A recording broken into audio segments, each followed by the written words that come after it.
நீங்கள் ஒரு பைத்தியம். நான் மட்டும் இல்லை என்றால் நீங்கள் இந்த நேரம் சிறையில் இருந்திருப்பீர்கள். நான் உங்களை காப்பாற்றிக் கொண்டிருக்கின்றேன். இப்போது அனைவரும் உங்களை வெறுக்கிறார்கள். இதன் காரணமாகவே ஸ்டேலையும் அனைவரையும் வெறுக்கிறார்கள் என ட்ரம்ப் ஸ்டேல் பிரதமர் பெஞ்சமின் நெதன்யாகுவை மிகவும் கோபமாக பேசியதாக ஆக்சியோஸ் நிறுவனத்திடம் வெள்ளை மாளிகை அதிகாரிகள் தெரிவித்துள்ளனர்.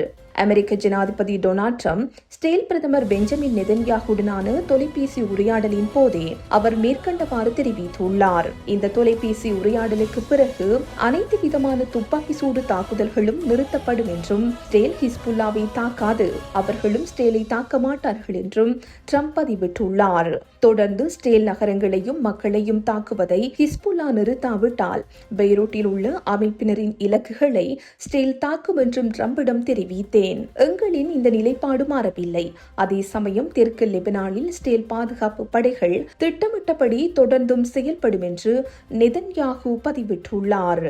இந்த செய்தி உள்ளிட்ட மேலதிக விரிவான செய்திகளுக்கு www.behindmenews.org என்ற எமது இணைய பக்கத்தினை பார்வையிடவும்.